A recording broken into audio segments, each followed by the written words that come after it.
ہرقل شاہ روم نے قریش کے قافلے میں ایک آدمی بلانے کو بھیجا، اور اس وقت یہ لوگ تجارت کے لیے ملک شام گئے ہوئے تھے، اور یہ وہ زمانہ تھا جب رسول اللہ صلی اللہ علیہ وسلم نے قریش اور ابو سفیان سے ایک وقتی عہد کیا ہوا تھا۔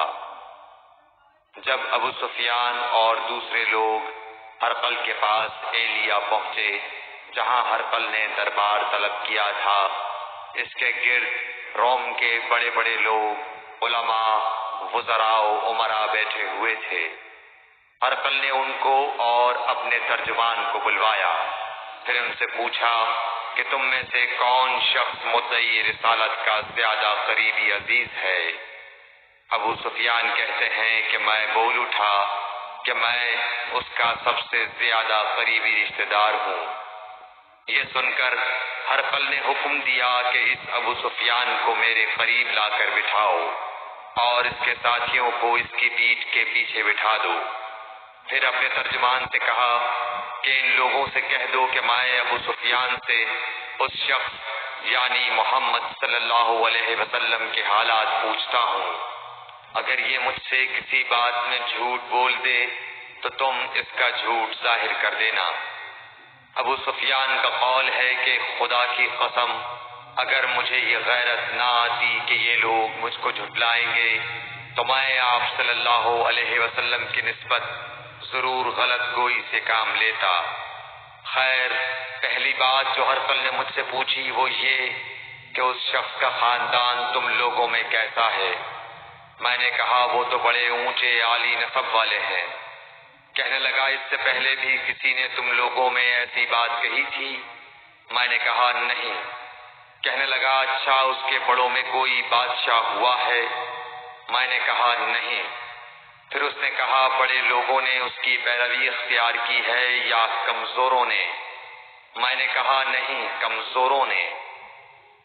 پھر کہنے لگا اس کے تابعدار روز پڑھتے جاتے ہیں یا کوئی ساتھی پھر بھی جاتا ہے؟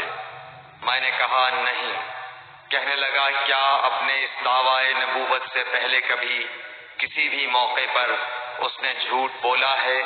میں نے کہا نہیں، اور اب ہماری اس سے صلح کی ایک مقررہ مدت ٹھہری ہوئی ہے، معلوم نہیں وہ اس میں کیا کرنے والا ہے۔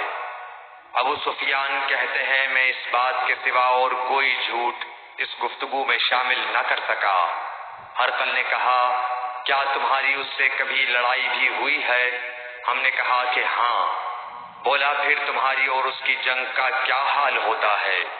میں نے کہا لڑائی ڈول کی طرح ہے، کبھی وہ ہم سے میدان جنگ جیت لیتے ہیں اور کبھی ہم ان سے جیت لیتے ہیں۔ ہرقل نے پوچھا وہ تمہیں کس بات کا حکم دیتا ہے؟ میں نے کہا وہ کہتا ہے کہ صرف ایک اللہ ہی کی عبادت کرو، اس کا کسی کو شریک نہ بناؤ، اور اپنے باپ دادا کی شرک کی باتیں چھوڑ دو، اور ہمیں نماز پڑھنے، سچ بولنے، پرہیزگاری اور صلہ رحمی کا حکم دیتا ہے۔ یہ سب سن کر پھر ہرقل نے اپنے ترجمان سے کہا کہ ابو سفیان سے کہہ دے کہ میں نے تم سے اس کا نسب پوچھا تو تم نے کہا کہ وہ ہم سے عالی نسب ہے، اور پیغمبر اپنی قوم میں عالی نسب ہی بھیجے جایا کرتے ہیں۔ میں نے تم سے پوچھا کہ دعویٰ نبوت کی یہ بات تمہارے اندر اس سے پہلے کسی اور نے بھی کہی تھی؟ تو تم نے جواب دیا کہ نہیں۔ تب میں نے اپنے دل میں کہا کہ اگر یہ بات اس سے پہلے کسی اور نے کہی ہوتی تو میں سمجھتا کہ اس شخص نے بھی اسی بات کی تقلید کی ہے جو پہلے کہی جا چکی ہے۔ میں نے تم سے پوچھا کہ اس کے بڑوں میں کوئی بادشاہ بھی گزرا ہے تو تم نے کہا کہ نہیں۔ تو میں نے دل میں کہا کہ ان کے بزرگوں میں سے کوئی بادشاہ ہوا ہوگا تو کہہ دوں گا کہ وہ شخص اس بہانے اپنے آباء و اجداد کی بادشاہت اور ان کا ملک دوبارہ حاصل کرنا چاہتا ہے۔ اور میں نے تم سے پوچھا کہ اس بات کے کہنے یعنی پیغمبری کا دعویٰ کرنے سے پہلے تم نے کبھی اس کو دروغ گوئی کا الزام لگایا ہے؟ تم نے کہا کہ نہیں۔ تو میں نے سمجھ لیا کہ جو شخص آدمیوں کے ساتھ دروغ گوئی سے بچے وہ اللہ کے بارے میں کیسے جھوٹی بات کہہ سکتا ہے۔ اور میں نے تم سے پوچھا کہ بڑے لوگ اس کے پیرو ہوتے ہیں یا کمزور آدمی؟ تم نے کہا کمزوروں نے اس کی اتباع کی ہے۔ تو دراصل یہی لوگ پیغمبروں کے متبعین ہوتے ہیں۔ اور میں نے تم سے پوچھا کہ اس کے ساتھی بڑھ رہے ہیں یا کم ہو رہے ہیں؟ تم نے کہا کہ وہ بڑھ رہے ہیں، اور ایمان کی کیفیت یہی ہوتی ہے حتیٰ کہ وہ کامل ہو جاتا ہے۔ اور میں نے تم سے پوچھا کہ آیا کوئی شخص اس کے دین سے ناخوش ہو کر مرتد بھی ہو جاتا ہے؟ تم نے کہا نہیں۔ تو ایمان کی خاصیت ہی یہی ہے، جن کے دلوں میں اس کی مسرت رچ بس جائے وہ اس سے لوٹا نہیں کرتے۔ اور میں نے تم سے پوچھا کہ آیا وہ کبھی عہد شکنی کرتے ہیں؟ تم نے کہا نہیں۔ پیغمبروں کا یہی حال ہوتا ہے، وہ عہد کی خلاف ورزی نہیں کرتے۔ اور میں نے تم سے کہا کہ وہ تم سے کس چیز کے لیے کہتے ہیں؟ تم نے کہا کہ وہ ہمیں حکم دیتے ہیں کہ اللہ کی عبادت کرو، اس کے ساتھ کسی کو شریک نہ ٹھہراؤ، اور تمہیں بتوں کی پرستش سے روکتے ہیں، سچ بولنے اور پرہیزگاری کا حکم دیتے ہیں۔ لہذا اگر یہ باتیں جو تم کہہ رہے ہو سچ ہیں تو ان قریب وہ اس جگہ کا مالک ہو جائے گا کہ جہاں میرے یہ دونوں پاؤں ہیں۔ مجھے معلوم تھا کہ وہ پیغمبر آنے والا ہے، مگر مجھے یہ معلوم نہیں تھا کہ وہ تمہارے اندر ہوگا۔ اگر میں جانتا کہ اس تک پہنچ سکوں گا تو اس سے ملنے کے لیے ہر تکلیف گوارا کرتا۔ اگر میں اس کے پاس ہوتا تو اس کے پاؤں دھوتا۔ ہرقل نے رسول اللہ صلی اللہ علیہ وسلم کا وہ خط منگایا جو آپ نے وحیہ کلبی رضی اللہ تعالیٰ عنہ کے ذریعے حاکم بصرہ کے پاس بھیجا تھا، اور اس نے وہ ہرقل کے پاس بھیج دیا تھا۔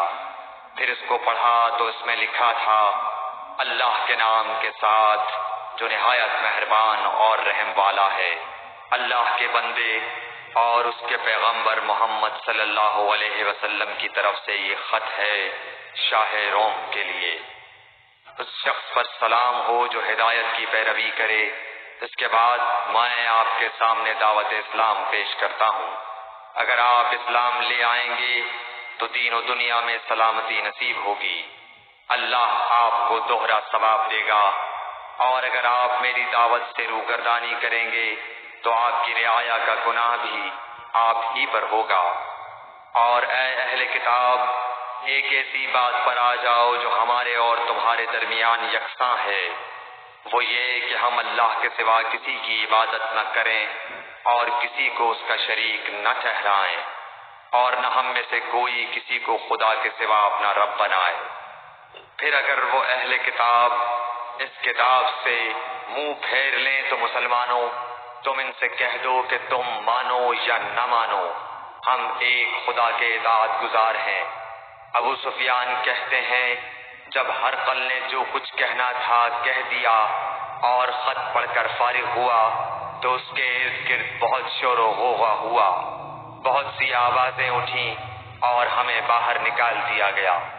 تب میں نے اپنے ساتھیوں سے کہا کہ ابو کبشہ کے بیٹے حضرت صلی اللہ علیہ وسلم کا معاملہ تو بہت بڑھ گیا۔ دیکھو تو اس سے بنی اصفر روم کا بادشاہ بھی ڈرتا ہے۔ مجھے اس وقت سے اس بات کا یقین ہو گیا کہ حضور صلی اللہ علیہ وسلم ان قریب غالب ہو کر رہیں گے، حتیٰ کہ اللہ نے مجھے مسلمان کر دیا۔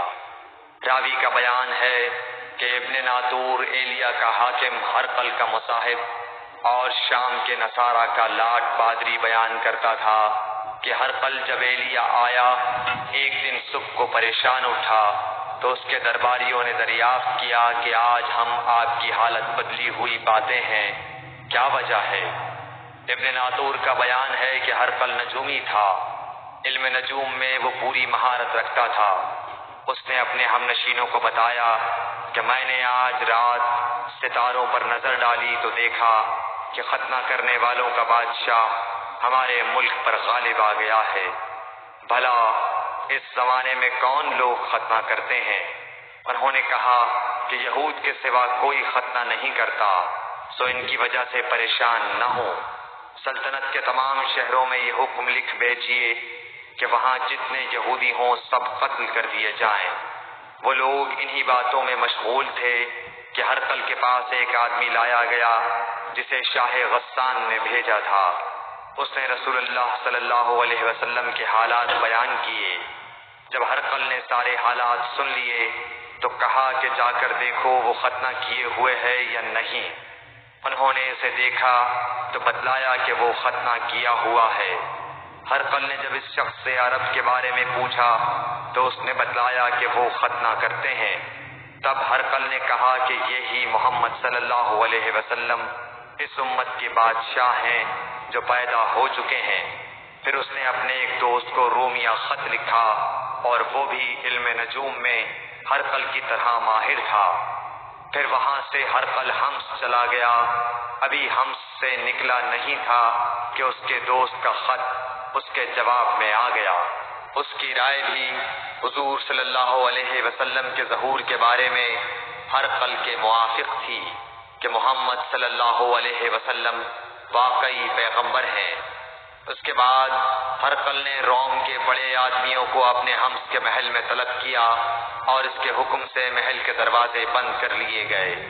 پھر وہ اپنے خاص محل سے باہر آیا اور کہا، اے روم والو، کیا ہدایت اور کامیابی میں کچھ حصہ تمہارے لیے بھی ہے؟ اگر تم اپنی سلطنت کی بقا چاہتے ہو تو پھر اس نبی صلی اللہ علیہ وسلم کی بیعت کر لو اور مسلمان ہو جاؤ۔ یہ سننا تھا کہ پھر لوگ وحشی گدھوں کی طرح دروازوں کی طرف دوڑے مگر انہیں بند پایا۔ آخر جب ہرقل نے اس بات سے ان کی یہ نفرت دیکھی اور ان کے ایمان لانے سے مایوس ہو گیا تو کہنے لگا کہ ان لوگوں کو میرے پاس لاؤ۔ جب وہ دوبارہ آئے تو اس نے کہا، میں نے جو بات کہی تھی اس سے تمہاری دینی پختگی کی آزمائش مقصود تھی، سو وہ میں نے دیکھ لی۔ تب یہ بات سن کر وہ سب کے سب اس کے سامنے سجدے میں گر پڑے اور اس سے خوش ہو گئے۔ بالآخر ہرقل کی آخری حالت یہی رہی۔